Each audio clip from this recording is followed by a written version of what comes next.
Yes. I like watching all these guys. They need both spots. Secondary job. Yeah, but he's Canelo weight, 155. Canelo weight. Well, because he's had more time to stay at his weight. But I didn't say that. Golovkin didn't beat Danny Jacobs. You didn't lose with Jacob. Jacob was Who is some people? Who? Curtis Stevens is okay. Macklin was good. No. Macklin was good. No. And then what's his name? Martin Murray can take the punch. Okay. He has to. Yeah, he has to. Golovkin has thrown more and landed more by coffee box count, according to Jim Lamley. He might have thrown more, but I'm not sure if he landed more. Nuts. Coffee box is not too landed. The corruption and potentially coffee box is a whole other thing. Hey, man. It always seems to favor the people that Jim Lampley likes.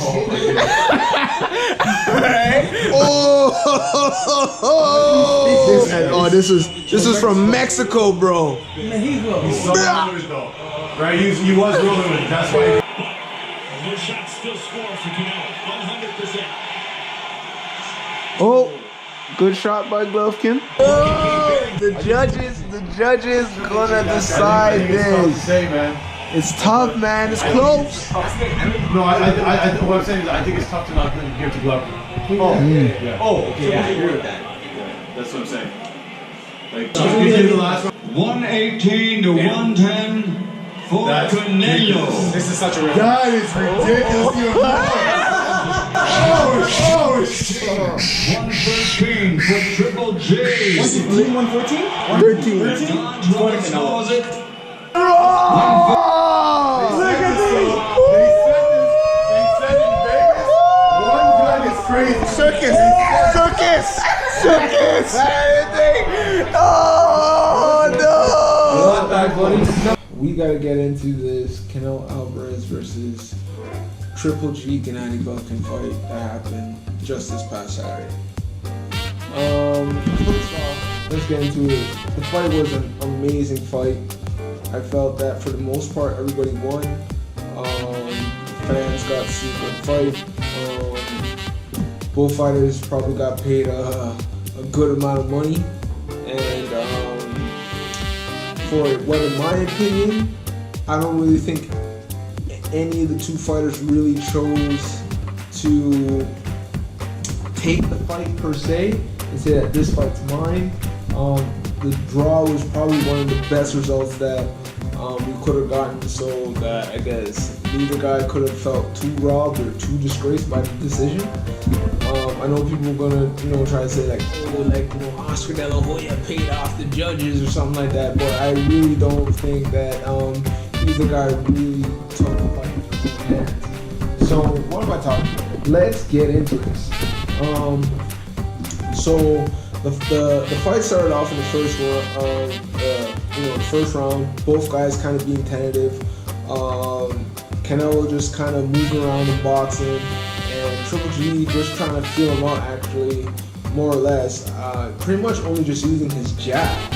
I actually probably would have, most people probably could have given Canelo the first 3 rounds of the fight pretty damn easily. Around the 4th and 5th round, I thought Triple G really started to come into himself and started to really pressure Canelo really well throughout the fight.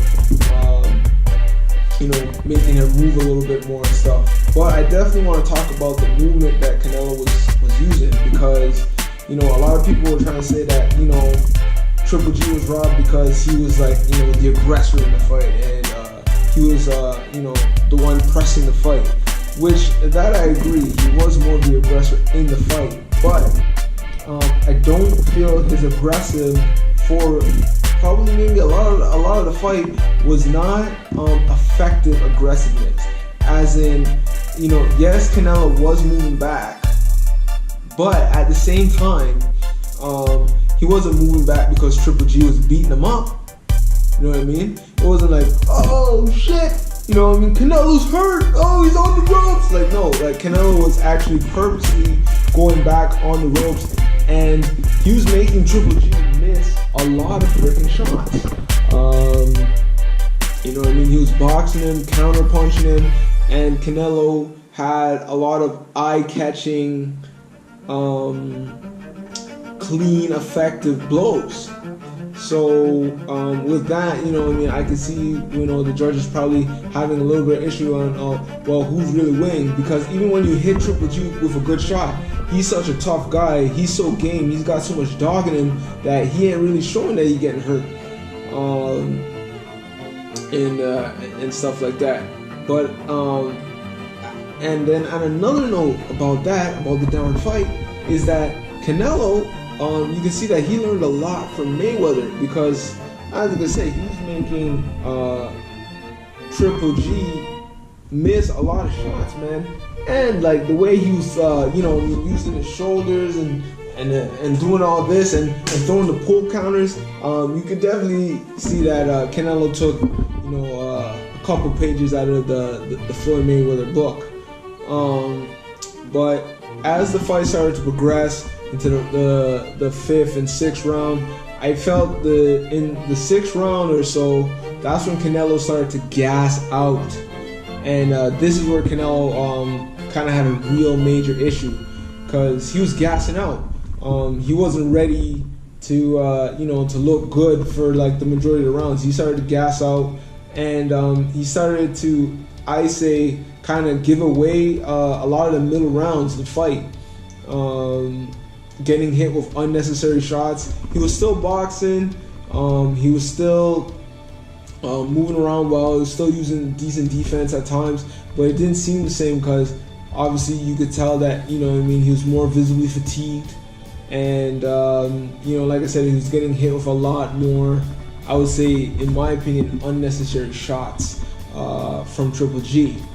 But also at the same time, you know what I mean, like, you know, Triple G is supposed to get his best work in the corner when he got you on the ropes, and in my opinion, he didn't really have Canelo too worried or whatever like that, like, you know what I mean, like that whole notion that Triple G is this monster that's gonna come in and knock you out or anything like that. I think that's done, man. That's a wrap, right?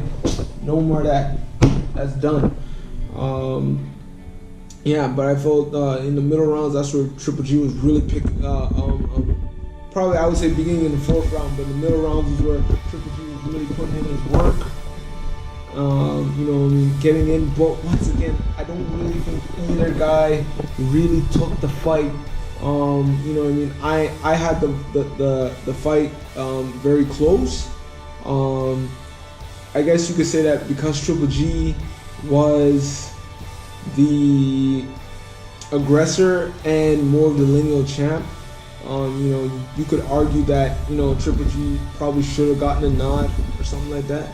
But at the end of the day, it just kind of is what it is. You know what I mean? They you know what I mean? They had a great fight. I enjoyed like the clean pot shotting from Canelo. You know what I mean? Especially I think it was like the 8th round. Like, you know, he threw a right hand from Guadalajara. You know what I mean? Landed right on Triple G clean, bro. So, you know, that was crazy. Triple G had some nice shots right back. You know, he had this one right hand where he just came and boom, like kind of hit Canelo, kind of like on the ear. You know, had Canelo shaking his head, man. And you know, in the game of boxing, man, you shaking your head, that means like, yo, you got me. Like, you know what I mean? You know what I mean? It may not have like rocked him or nothing like that, but like, you know, it got him, man. He felt it a little bit, man. If a man starts shaking her head, you know that we got you. But yeah, man, I felt that you know, it was a good fight. You know, good highlights from both fighters. I don't think any real guy really kind of took the fight for himself. I probably would have given maybe Triple G the nod just because he was the champ, maybe. But you know, it gets questionable because Canelo did even come on a little bit more in the final rounds, and I actually appreciate the boxing and the clean, effective blows that he was landing. So I felt with everything and all the politics and all the drama behind the scenes too, a draw was probably one of the best results we could have gotten with the way that the fight went. You know what I mean? Anybody talking like this was some blatant robbery or all that, that's all trash, right? Like I don't see how Triple G necessarily just clearly won a whole bunch of the rounds, whatever like that, by what, walking forward? Just walking forward and missing punches? Nah. Like, you know what I mean? There's rounds where like, yeah, he clearly won, but I don't think any dude really clearly, I would say like, I don't know, there was one round I looked at and I say like, you know what I mean, somebody got dominated that round, completely dominated or anything like that. So it was a good fight. I think the guys need to, pull up their socks and, bring their A game for the rematch. And hopefully, we got more fights like this to come in the future. We got a lot of fights coming up in the future that are, should be big box office. We got Deontay Wilder, freaking Luis Ortiz. We got freaking Lomachenko and Rigondeaux. We got some more big box office fights coming up. You know what I mean? So far this year's been great. We had Anthony Joshua and Wladimir Klitschko, amazing fight. We had freaking Earl Spence and Kell Brooks. So, we should be seeing some more good boxing. And, I'll see you guys next time. You know what I mean? Thanks for tuning in. I appreciate everybody coming in, checking out my little YouTube vids, anything like that. Just starting this up. New thing for me. I got to give out a big shout out to my boy Jeremiah. He said that he subscribed. And he specifically said, I want you to shout me out. So I'm giving you a shout out, Jeremiah. Hear that? Jeremiah. You told me your name is Jeremiah, right? Big shout out to you, buddy.